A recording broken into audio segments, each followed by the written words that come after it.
말씀은 욥기 34장 31절에서 35장 16절입니다.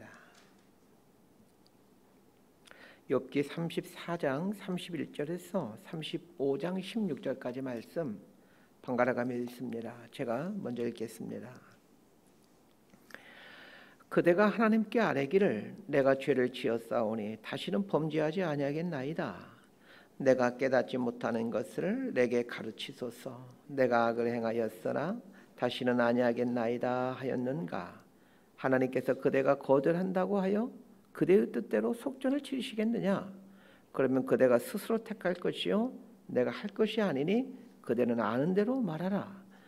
슬기로운 자와 내 말을 듣는 지혜 있는 사람은 반드시 내게 말하기를 욥이 무식하게 말하니 그의 말이 지혜롭지 못하도다 하리라. 나는 욥이 끝까지 시험받기를 원하노니 이는 그 대답이 악인과 같음이라. 그가 그의 죄에 반역을 더하며 우리와 어울려 손뼉을 치며 하나님을 거역하는 말을 많이 하는구나. 엘리후가 말을 이르되 그대는 이것을 합당하게 여기느냐. 그대는 그대의 의가 하나님께로부터 왔다는 말이냐. 그대는 그것이 내게 무슨 소용이 있으며 범죄하지 않는 것이 내게 무슨 유익이 있겠느냐고 묻지만은 내가 그대와 및 그대와 함께 있는 그대의 친구들에게 대답하리라. 그대는 하늘을 우러러보라. 그대보다 높이 뜬 구름을 바라보라. 그대가 범죄한들 하나님께 무슨 영향이 있겠으며 그대의 악행이 가득한들 하나님께 무슨 상관이 있겠으며 그대가 의로운들 하나님께 무엇을 드리겠으며 그가 그대의 손에서 무엇을 받으시겠느냐. 그대의 악은 그대와 같은 사람에게나 있는 것이요 그대의 공의는 어떤 인생에게도 있느니라. 사람은 학대가 많음으로 부르짖으며 군주들의 힘에 눌려 소리치나. 나를 지으신 하나님은 어디 계시냐고 하며 밤에 노래를 주시는 자가 어디 계시냐고 말하는 자가 없구나. 땅의 짐승들보다도 우리를 더욱 가르치시고 하늘의 새들보다도 우리를 더욱 지혜롭게 하신 이가 어디 계시냐고 말하는 이도 없구나. 그들의 악인의 교만으로 말미암아 거기에서 부르짖으나 대답하는 자가 없음은 헛된 것은 하나님이 결코 듣지 아니하시며 전능자가 돌아보지 아니하심이라. 하물며 말하기를 하나님은 배울 수 없고 일에 판단하시면 그 앞에 있으니 나는 그를 기다릴 뿐이라 말하는 그대일까 보냐. 그러나 지금은 그가 진노하심으로 벌을 주지 아니하셨고 악행을 끝까지 살피지 아니하셨으므로 심줄 않게 했습니다. 욥이 헛되이 입을 열어 지식 없는 말을 많이 하는구나. 아멘. 욥기 33장부터 37장까지는 엘리후의 연설입니다. 전부 4편의 연설이다라고 보시면 됩니다. 엘리후가 했던 4편의 연설은 모두가 욥이 했던 말들을 반박하는 내용들의 연설입니다. 33장에 나오는 첫 번째 연설의 핵심은 하나님은 사람의 말에 대답하지 않는다라고 했던 그 욥의 말에 대한 반박입니다. 하나님은 사람의 말에 대답하지 않는다라는 욥의 말에 대해 엘리후는 하나님은 여러 가지 모양으로 사람들에게 말씀하시는데 다만 사람이 듣지 못하고 있다라는 말로 그 욥의 말이 틀렸음을 얘기합니다. 34장에 나오는 두 번째 연설의 핵심은 하나님은 공의롭지 못하다라는 욥의 말에 대해 하나님은 공의로우신 분이시다라는 말로 반박합니다. 욥이 하나님을 공의롭지 못하다 라는 이 뉘앙스의 말을 했다는 것은 욥이 참으로 의롭게 살았지만 지금 극심한 고난을 겪게 되면서 탄식조로 뱉은 말이었습니다. 이것에 대해 엘리후는 욥의 마음을 이해하기보다는 단순히 욥의 말한 문자들을 받아들여 해석하는 우를 범한 것입니다. 오늘 본문은 두 부분으로 나눌 수 있는데 34장 31절부터 37절까지는 이 두 번째 연설의 결론 부분이다라고 할 수 있고 35장 1절부터 16절까지는 세 번째 연설로서 욥이 의인의 삶을 살아도 아무 소용이 없더라 이렇게 한 말에 대해서 반박하는 내용입니다. 34장 31절에서 37절까지 말씀 함께 읽습니다. 시작. 그대가 하나님께 아뢰기를 내가 죄를 지었사오니 다시는 범죄하지 아니하겠나이다. 내가 깨닫지 못하는 것을 내게 가르치소서. 내가 악을 행하였으나 다시는 아니하겠나이다 하였는가. 하나님께서 그대가 거절한다고 하여 그대의 뜻대로 속전을 치시겠느냐. 그러면 그대가 스스로 택할 것이요 내가 할 것이 아니니 그대는 아는 대로 말하라. 슬기로운 자와 내 말을 듣는 지혜 있는 사람은 반드시 내게 말하기를 욥이 무식하게 말하니 그의 말이 지혜롭지 못하도다 하리라. 나는 욥이 끝까지 시험받기를 원하노니 이는 그 대답이 악인과 같음이라. 그가 그의 죄에 반역을 더하며 우리와 어울려 손뼉을 치며 하나님을 거역하는 말을 많이 하는구나. 엘리후는 욥에게 고난 앞에서 어떻게 하는 것이 바람직한 행동인지에 대해 설명해 주고 있습니다. 31절과 32절은 이제 엘리후가 욥에게 묻는 말입니다.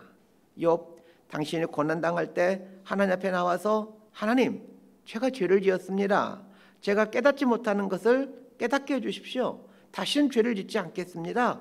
이렇게 말한 적이 있느냐? 이렇게 지금 묻는 겁니다.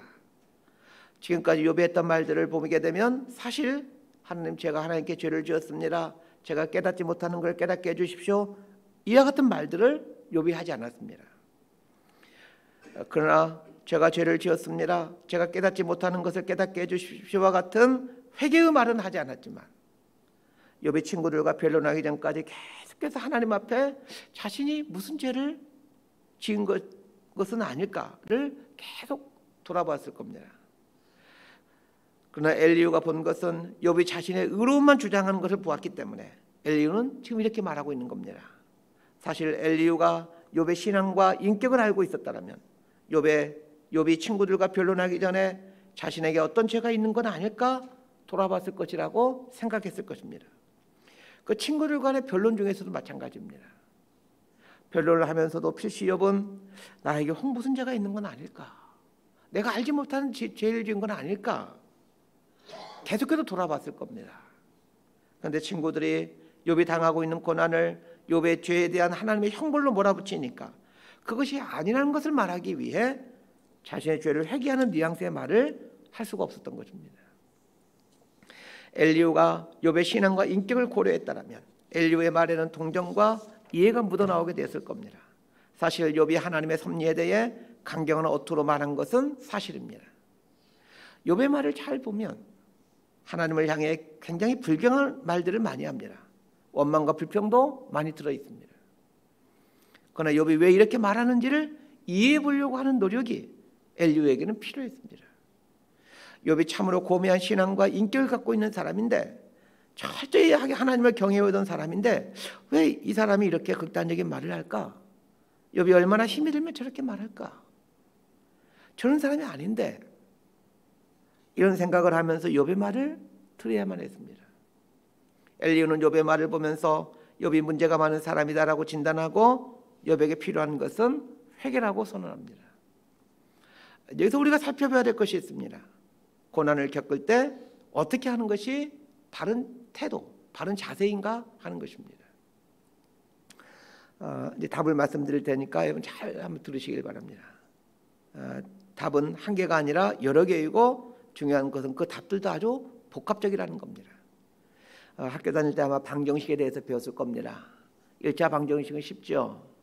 그러나 3차, 4차 방정식으로 넘어가면 이게 복잡해집니다. 고난은 아주 복잡한 고차원 방식입니다. 그럼에도 불구하고 고난을 풀어가는 몇 가지 핵심이 있습니다. 이 핵심을 욥과 욥의 친구들 그리고 엘리후가 얘기해주고 있습니다. 고난 앞에서 취해야 될 첫 번째 자세는 회개입니다. 욥의 친구들이 줄기차게 그리고 엘리후도 강조해서 얘기하고 있는 것이 회개입니다. 고난을 겪게 될 때 가장 먼저 취해야 될 자세는 자신에게 회개해야 될 건 없는가, 이걸 돌아보는 겁니다. 여러분의 삶에 고난이라고 생각하는 것들이 오게 되면 가장 먼저 생각해야 될 것이 이 회개입니다. 혹시 요즘에 나의 삶이 하나님 보시기에 덕이 되지 못하는 삶을 살고 있지는 않는가? 혹은 게으르고 방탕한 삶을 살고 있지는 않는가? 하나님을 위해서 살지 않고 육신의 안락과 내 이름을 위해서 살고 있지는 않는가? 등등 여러 가지 면에서 나의 연약함과 실수가 무엇인지 찾아보려는 자세가 필요합니다. 하나님께서 당신의 자녀들에게 고난을 주신 이유는 죄에서 돌이켜 회개하도록 하기 위함인 경우가 상당히 많습니다. 그런데 이 고난을 주신 이유는 회개하게 하는 것이 또 전부가 아닙니다. 고난 앞에서 취해야 될 자세가 회개라고만 해석한다면 그건 고난을 1차 방정식으로 이해하는 좀 수준 낮은 접근입니다. 고난 앞에서 취해야 될 두 번째 자세는 인내하는 것입니다. 우리로 하여금 인내를 배우도록 하기 위해 하나님은 고난을 주시곤 하십니다. 그러니까 죄가 없어도 이 사람에게 인내하도록 하기 위해서 고난을 주신다는 겁니다. 그래서 고난을 겪을 때는 이 고난을 받아들이면서 그 고난에 끌려가면서 인내하는 훈련을 하셔야 됩니다. 고난을 견뎌낼 때 고난이 주는 열매가 맺혀지게 됩니다. 하나님은 고난의 열매를 맺어가도록 하기 위해 고난을 주시곤 하십니다. 사람들은 고난의 열매가 얼마나 값진 열매인지 잘 모릅니다. 억울한 일을 당하는 것도 고난입니다. 억울한 누명을 쓰는 것도 고난입니다. 억울함 앞에서 인내해 보십시오. 잠잠히 인내해 보십시오. 그러면 고난의 열매가 맺혀지게 됩니다. 고난이 아니고서는 도저히 맺혀질 수 없는 그 인생의 소중한 덕들이 있습니다. 하나님께서 이러한 덕을 우리 삶에 채워가시기 위해 고난을 주시는 겁니다. 고난 앞에서 취해야 될 세 번째 자세는 간구입니다. 고난은 우리로 하여금 기도를 배우게 합니다. 기도는 강의를 통해서 배우는 것이 아닙니다. 목사가 기도를 가르쳐 주는 것이 아닙니다.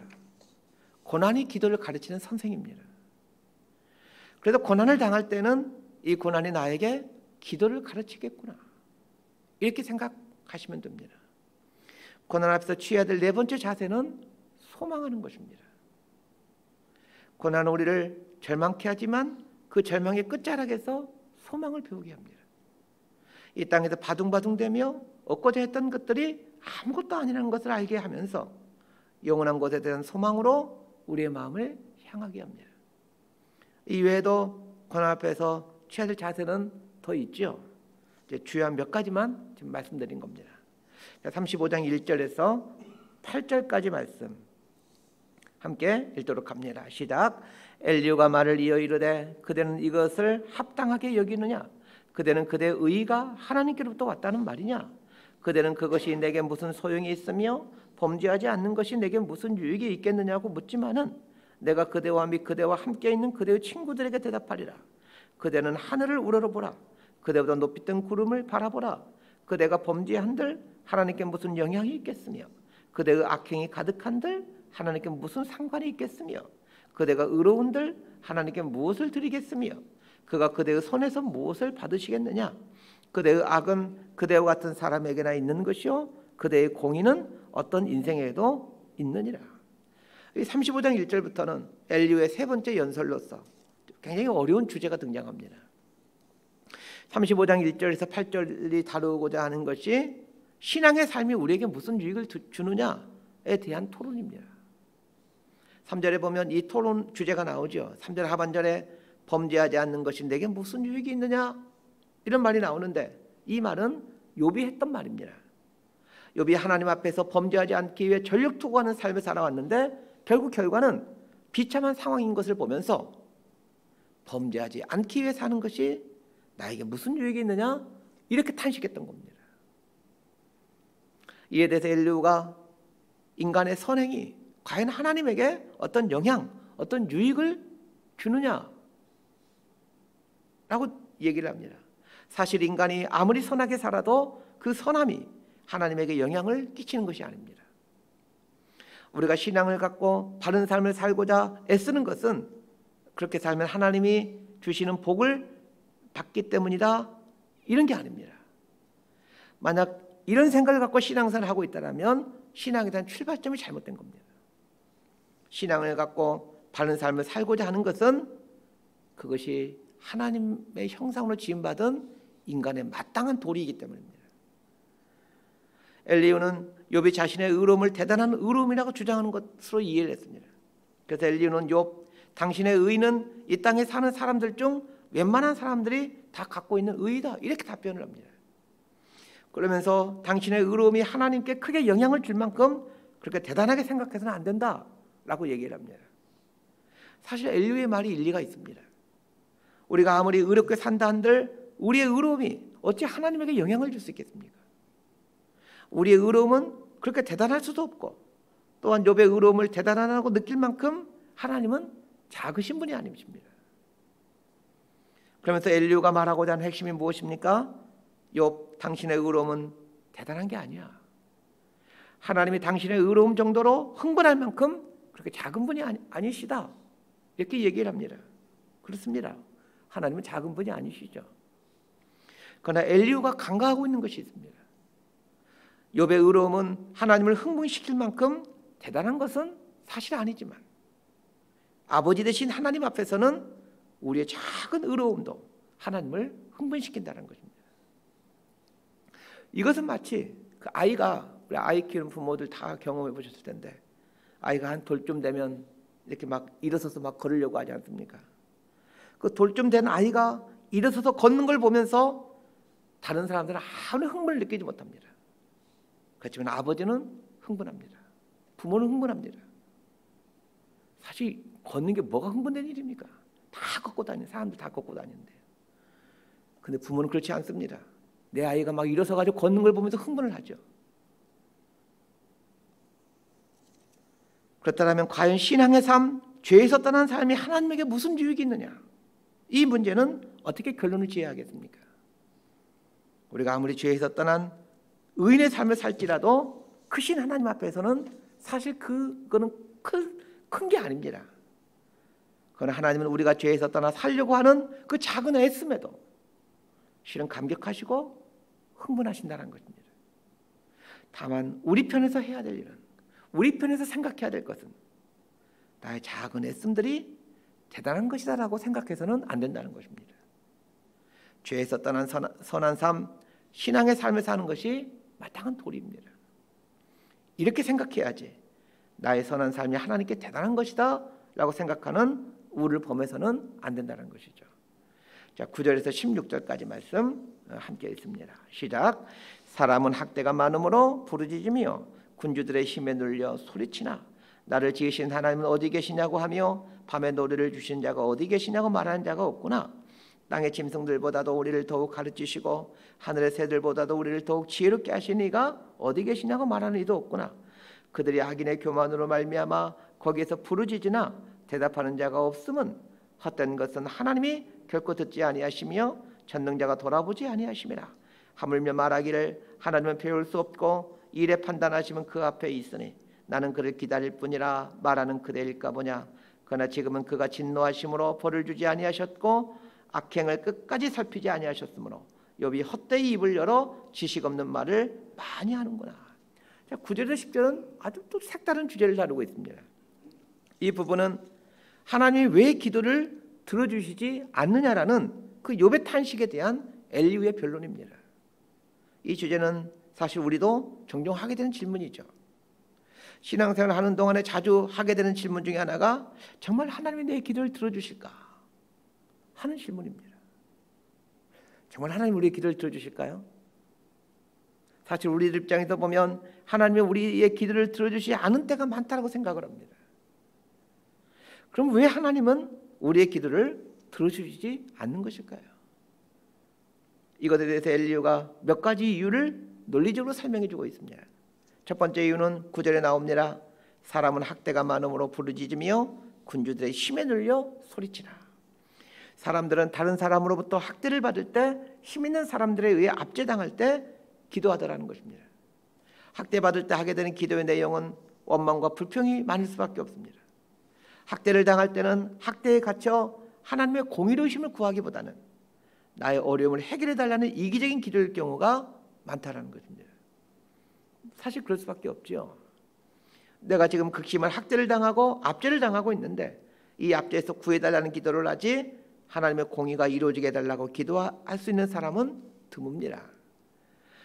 하나님께서 침묵하신다라는 욥의 말에 대해 엘리후가 논박하고 있는 것은 욥이 극심한 고난 속에 갇혀 하나님의 공의를 구하지 않고 어떻게 해서든지 이 비참한 상황에서 벗어나고자 하는 이기적인 기도를 하기 때문이다라고 설명합니다. 그러면서 13절에서 이렇게 얘기합니다. 헛된 것은 하나님이 결코 듣지 아니하시며 전능자가 돌아보지 아니하심이라. 이렇게 얘기를 합니다. 엘리후의 말은 일리가 있는 말입니다.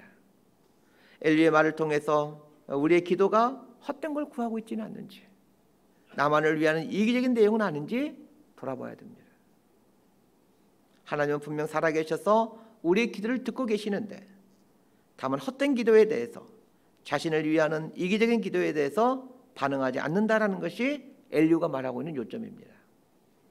엘리후의 말들은 참으로 논리 정연하고 하나님에 대한 깊은 지식에서 나온 말들입니다. 그러나 어제 아침에도 말씀드렸지만 이 욥의 말을 이해할 때 문자적 의미만 이해하려고 했다는 것입니다. 인간의 언어로는 도저히 표현할 수 없고 형언할 수 없는 그 욥의 그 애타는 마음, 비참한 상황 앞에서 절망하고 있는 인간의 고통, 이런 부분에서 접근해야 됐는데 그 부분을 간과하고 있는 것입니다. 말씀 정리합니다. 고난은 우리 안에 신앙에 대한 의문과 회의를 주기도 하지만 고난은 우리에게 인간이 어떤 존재인지를, 그리고 인간이 되어 살아간다는 것이 무엇인지를 가르쳐 줍니다. 고난은 우리가 피조물이라는 사실을 깨닫도록 해줍니다. 문제를 해결할 수 없는 무력한 인간이라는 것을, 고난 앞에서 절망하고 낭망하는 피조물이라는 것을 깨닫도록 해줍니다. 이게 고난이 주는 큰 유익이죠. 고난이 복잡한 고차원의 방정식이기에 고난 앞에서 우리는 다각적인 자세를 취해야 된다라고 배웠습니다. 회개를 배우고 인내를 배우고 기도를 배우고 소망을 배우는 학교가 고난입니다. 우리의 신앙은 이 고난이라는 이 좋은 스승을 통해서 이론에 머물던 신앙이 실체로 전환하게 됩니다. 사실 우리들의 신앙은 상당히 이론적입니다. 추상적이고 설교도 추상적이죠. 그러나 고난을 통해서 이게 실체가 되어갑니다. 많은 그리스도인들이 고난당하는 사람에게 좋은 충고와 해결을 말해주지만 정작 그 자신이 고난을 당할 때는 자신이 말했던 것처럼 자신의 문제를 해결할 수가 없다는 것을 알게 됩니다. 목사가 되어보니까 이 부분을 더 절실하게 경험해 갑니다. 다른 사람의 고난 앞에서는 목사가 될 수 있지만 나의 고난 앞에서는 내가 수도 없이 제시하였던 그 정답들이 아무런 힘을 발휘하지 못하는 죽은 권면이라는 것을 알게 됩니다. 욥기 4장부터 37장까지 진행되고 있는 이 길고 긴 변론들이 고난 앞에 신음하고 있는 욥에게 무슨 유익이 있는가를 생각해 봅니다. 왜 친구들의 충고와 엘리후의 충고가 욥을 이 깊고 깊은 절망에서 건져내지 못하는 것입니까? 그들이 고난을 겪지 않고 있기 때문입니다. 고난을 겪지 않기에 욥에게 진짜로 필요한 것을 줄 수가 없는 것입니다. 고난은 우리의 신앙을 실체화시키는 좋은 스승입니다. 우리 삶에 펼쳐지는 모든 것들은 하나님의 지혜에서 나온 경륜입니다. 고난도 하나님의 섭리이고 형통도 하나님의 섭리입니다. 하나님은 지금 우리에게 가장 필요한 것을 주시는 분이십니다. 고난이 필요하다고 판단하시면 우리에게 고난을 주십니다. 형통이 필요하다고 판단되시면 형통을 주십니다. 이 하나님을 신뢰하며 믿음의 삶을 살아가는 저와 여러분이 되기를 진심으로 소망하고 축복합니다. 기도하겠습니다. 하나님 아버지, 고난에 대해 욥과 욥의 친구들이 격렬한 논쟁을 하고 있듯이 우리 삶에 일어나는 이 문제들은 우리 안에서 격렬한 회의와 의문을 품게 합니다. 그러나 고난이 결국은 우리를 하나님 앞에 온전한 회개의 사람으로, 인내와 소망의 사람으로, 또 기도의 사람으로 만들어간다는 것을 알게 됩니다. 작은 소견으로 하나님이 하시는 기쁜 뜻을 재단하지 않게 하시고 하나님의 기쁜 섭리 앞에서 하나님의 선하신 뜻을 알아가는 삶을 살게 하옵소서. 이 땅을 살아가는 것 자체가 의문투성이고 모순투성입니다. 이런 세상 속에서 살아가면서 인생이 피조물에 불과한 연약한 존재임을 깨닫게 하시고 하나님의 하나님 되심을 깨달으며 살아가는, 또 하나님의 하나님 되심을 인정하며 살아가는 저희들이 되게 하여 주옵소서. 예수님의 이름으로 기도드리옵나이다. 아멘.